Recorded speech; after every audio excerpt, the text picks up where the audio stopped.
The economic policies of this administration have failed. The U.S. poverty rate rose to a 16-year high.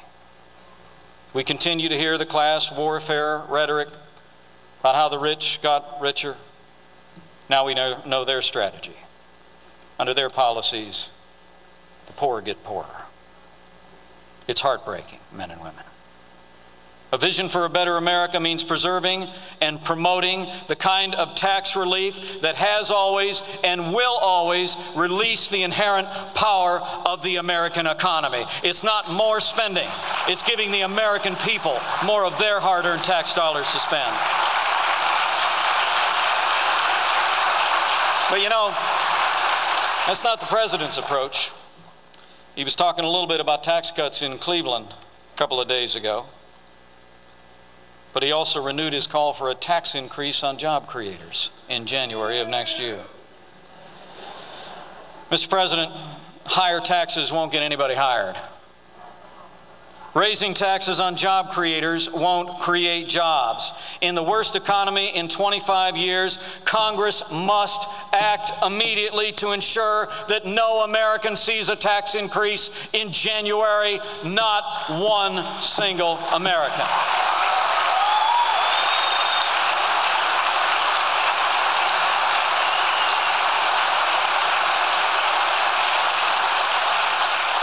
You know, when you look at the failed economic policies of the past few years, I think most Americans are starting to realize, to paraphrase a hero of mine, a recession is when your neighbor loses his job. A depression is when you lose your job. And a recovery is when Nancy Pelosi loses her job.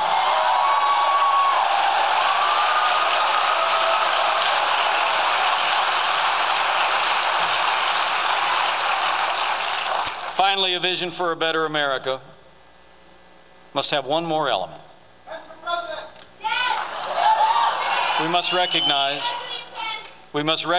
that our present crisis is not merely economic and political, but moral in nature. At the root of these times should be a realization that people in positions of authority have walked away from the timeless truths of honesty and integrity. An honest day's work for an honest day's pay. And the simple notion that you ought to treat the other person the way that you want to be treated. We will not restore this nation with public policy alone. It will require public virtue. And that emanates from the traditional institutions of our nation: life and family and religion.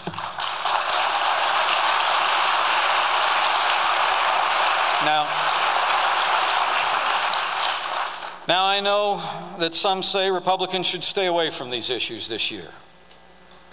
That the American people are focused on jobs and spending, and our movement would do well to stand aside, bank the win, return to the fight after the fiscal and economic crisis has passed.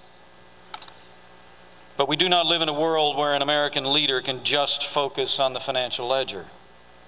A political party that would govern this great nation must be able to handle more than one issue at a time.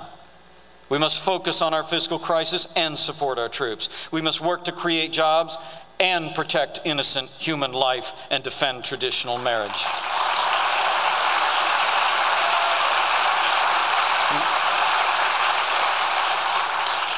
To those who say that marriage is not relevant to our budget crisis, I say you would not be able to print enough money in 1,000 years to pay for the government that you would need if the family continues to collapse.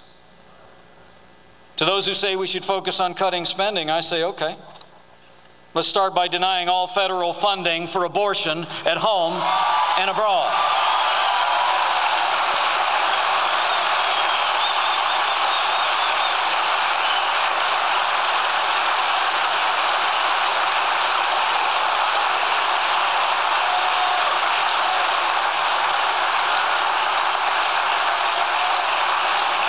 You want to find savings?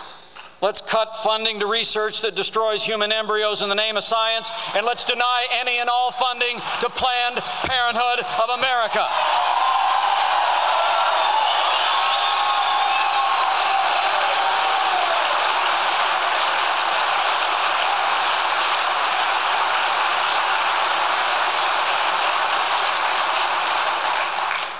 We must not remain silent when great moral battles are being waged. Those who would have us ignore the battle being fought over life, marriage, religious liberty, have forgotten the lessons of history. As in the days of a house divided, America's darkest moments have come when economic arguments trumped moral principles.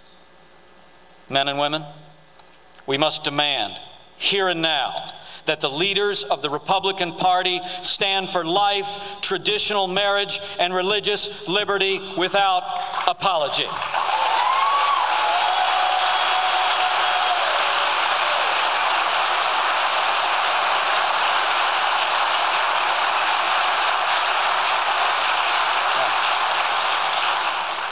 You've come to our nation's capital at a historic moment in the life of this still young republic.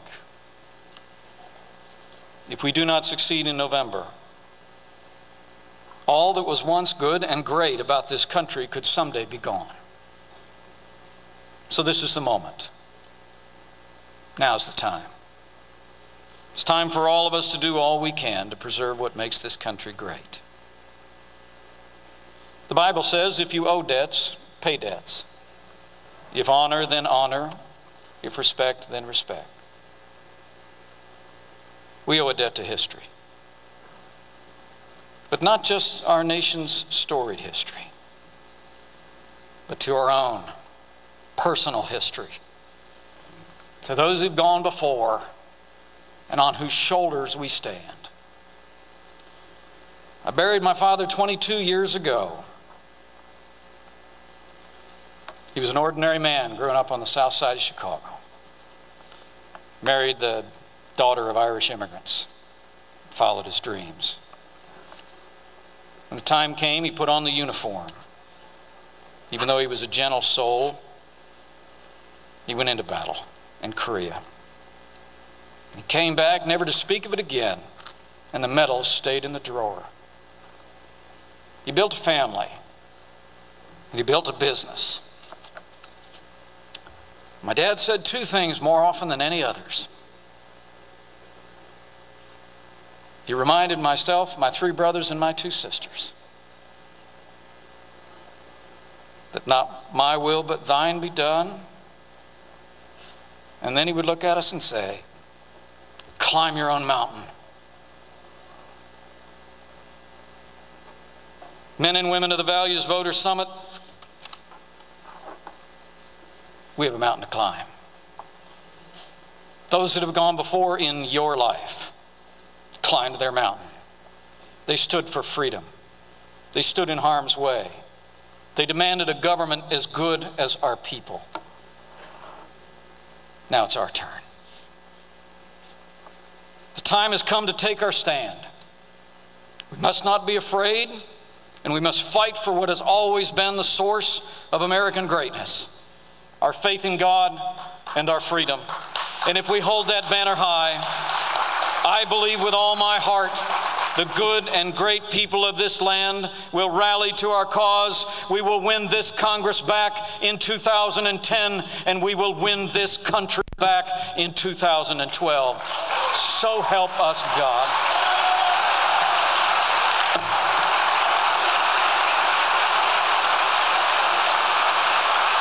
Thank you, and God bless you.